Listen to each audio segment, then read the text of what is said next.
Hello, and welcome back to Ask Dr. B. Today, I'm going to talk about emotional honesty. First, I'll tell you how it came to be that I decided this would be a good topic for us to talk about. So I was talking to a good friend of mine who was sharing how using Weeby, our app, is very helpful to her. Just the fact that she's tracking the 6 elements of well-being: her emotional experience, relationships, physical health, sleep, activity, and spirituality. She's sharing, she's chosen to trust and share her elements with close friends that she trusts. And she was talking about how valuable that is as well. But even just tracking her own elements, if she's having a hard time, she can watch how, while maybe some of her elements were low and because she was reflecting how she's doing, or maybe she was sick and so her physical health is low, she can watch her ratings go up and her overall Weeby rating will increase because she now is feeling overall better. So she was telling me about that, and I started thinking about, in order for Weeby to be most helpful to all of you, which is obviously the reason why we created it. It's a free app, and the goal is to make it very easy to track, to share, and to strengthen our well-being. So I was thinking, in order for Weeby to be most helpful, it encourages us to be emotionally honest. So I thought, it would be useful to do an episode on emotional honesty. So here we are. So what does that mean, really, to be emotionally honest? And, can one consider themselves emotionally honest if you're honest with yourself, but maybe you don't feel comfortable sharing those parts of yourself with others? So maybe you're not as honest with others as you are yourself. Is that healthy? The answer is yes. Be emotionally honest where you can. Is it healthy and is it valuable if you're emotionally honest with some people some of the time, but maybe not about everything? Again, yes, you have to decide. This is about what's comfortable, what's helpful to you. It's not helpful for our kids to be too emotionally honest with them about ourselves. We want them to share, and yes, we will share with them some things that are important for them to understand. We should be honest with them. We may not always share if we're struggling with something, especially younger children. It's not helpful to put that on them. Like if we're dealing with depression, we can talk about it in ways that's developmentally appropriate for them. And if you're interested, I'm happy to do a whole episode about that, about how to be emotionally honest with kids. But I'm just going to say at this point that being honest with our kids is important, not overburdening them, overloading them. If there are things going on with you that you want and need to share, there are other people, partners, friends, counselors, therapists. So this whole notion of being emotionally honest, who we're honest with and how we're honest and how much, it's just important for us to think about, to push ourselves to be emotionally honest as much as possible, because it's really important for our well-being, our overall well-being. It's really important for our overall health and well-being. So why is it so important?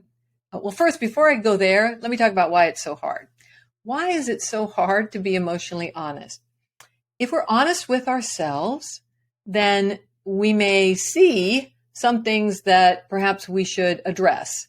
Maybe we should make some changes, but we may feel conflicted about that. We may feel like I really should end this relationship because it's not very healthy for me, and I end up feeling bad, and I feel bad about myself, and I've tried to work on it, but it's not changing. It's not a good fit. Okay, so we may have to deal with that, and that's hard. And so it's sometimes easier not to be emotionally honest even with ourselves. It's interesting that when, you probably can relate to this, when there's something that you're feeling, something is going on, but you don't really want to look at it squarely. It's almost like you kind of see it over there, it's off to the side, but you don't want to pay attention to it. And so you might do things to distract yourself so that you look away. It's really interesting what we do to inside ourselves to protect ourselves.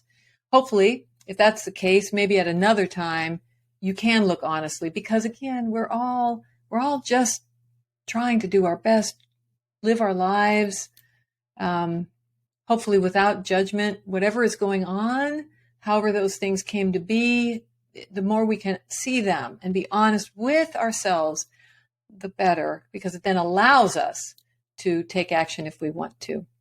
So that's why it's hard just ourselves. It's hard to share with others because it makes us feel vulnerable. We might feel embarrassed. We might feel exposed. We might feel scared, worried. How are they going to react? What are they going to do? What are they going to think of me? Are they going to reject me? Will they still love me? All very valid, all very valid.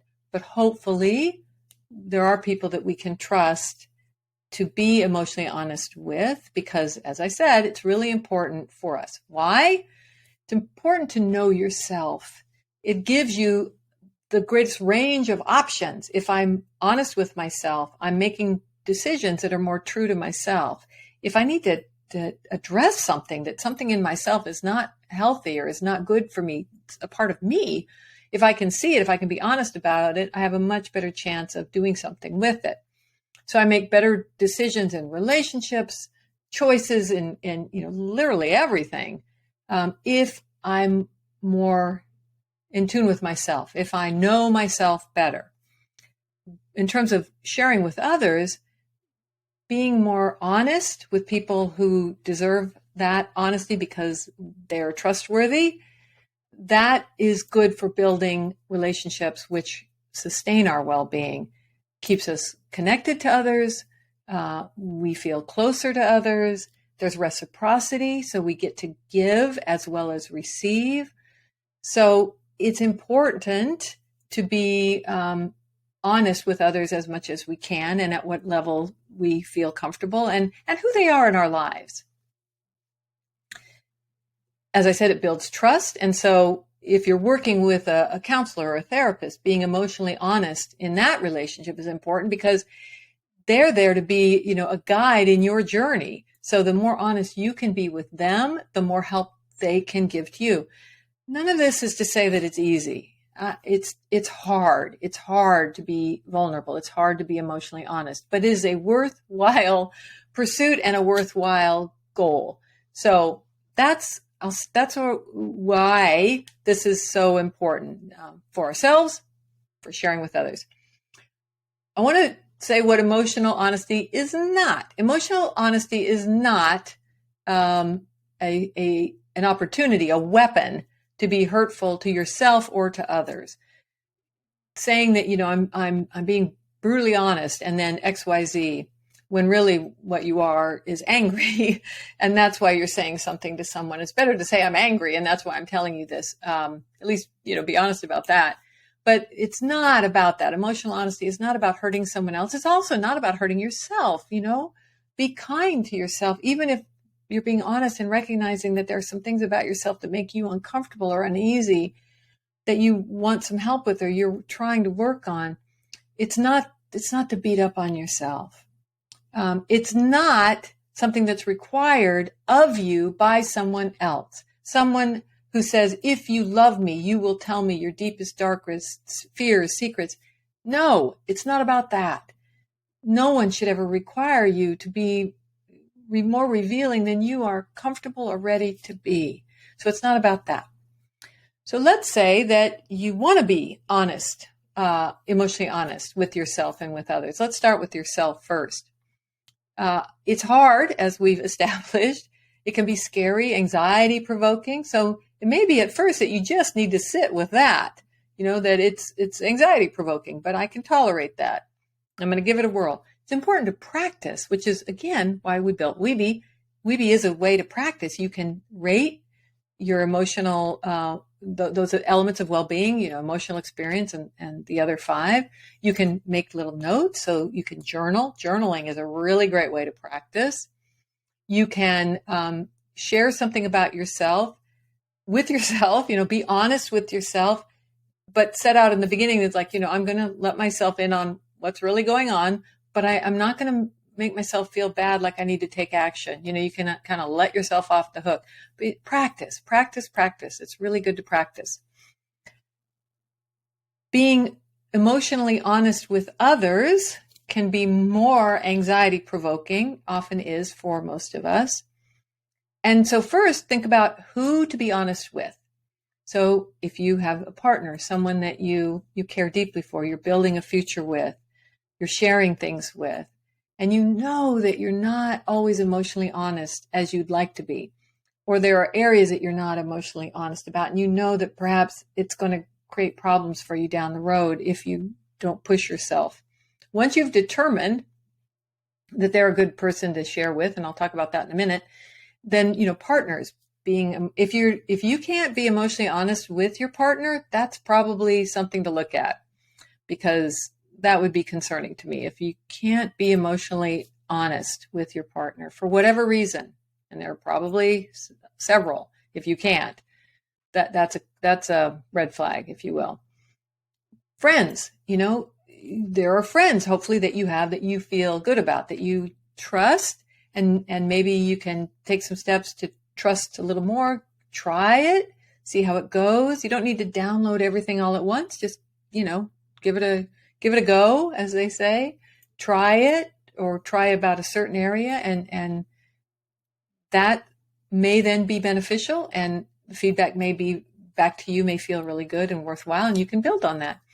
Family members that you maybe trust a certain level, but really want to develop a deeper relationship with, because remember, that's the benefit. You're connected, you develop trust, deeper relationships, which are really sustaining and really helpful, and people can protect each other, and we all do better with all of those things. If there are people that you're working with who are there to be of help to you, those are good people, as I mentioned, counselors, therapists, but also members of the clergy, mentors, coaches. And I just want to pause for a minute and say about coaches, you may feel like, no, I can't be emotionally honest with my coach because they're focused on my performance. We know this about athletes.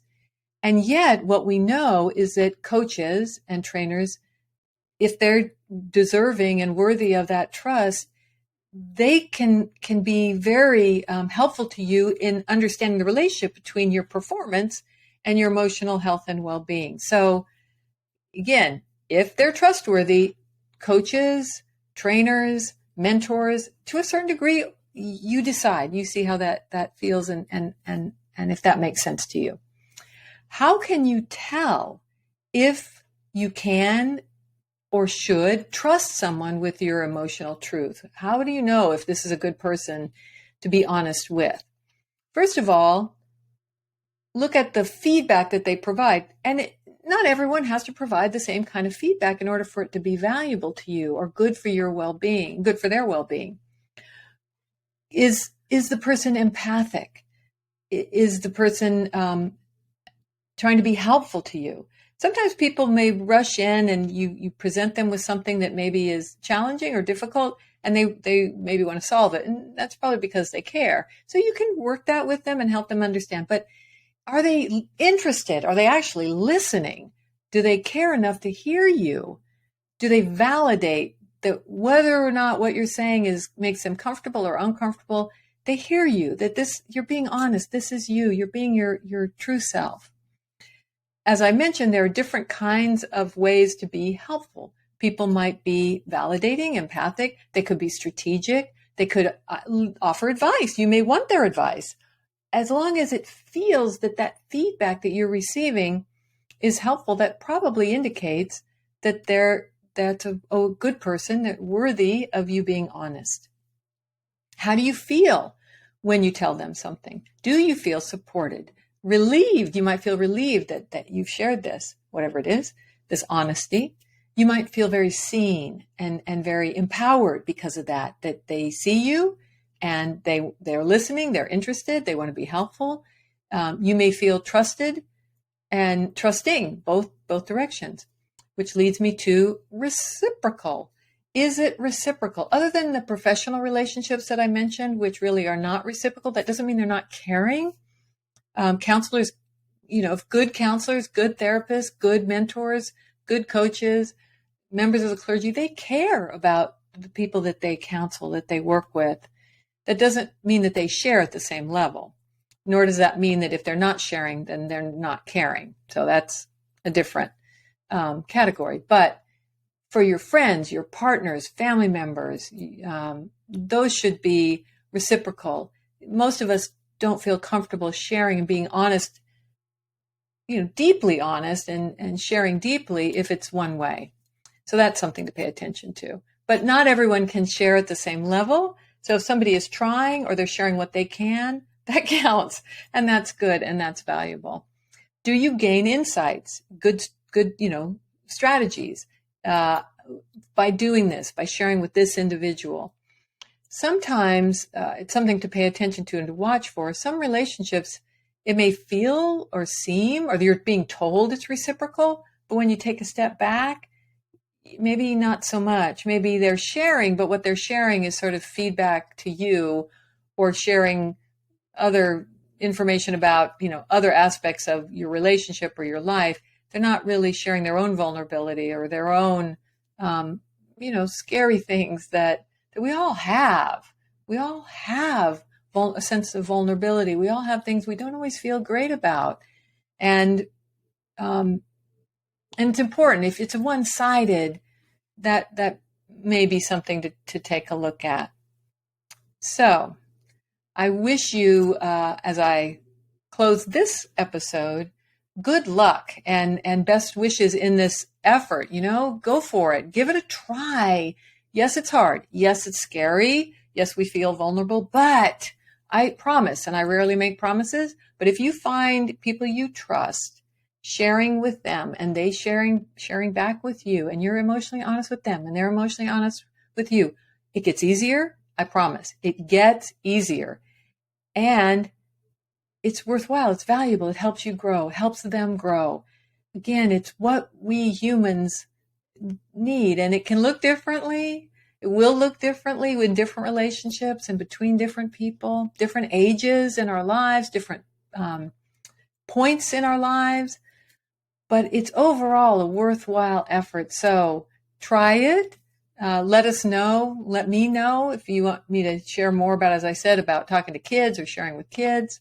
Download Weeby. Give it a shot. Track your well-being. Share with one person or more, up to, you can pick 4, but share with one, or don't share with any yet. Just track your own. Thank you for tuning in. Thank you for caring about your well-being and the well-being of those you love. I look forward to sharing more insights that I hope help you on your well-being journey. Take care.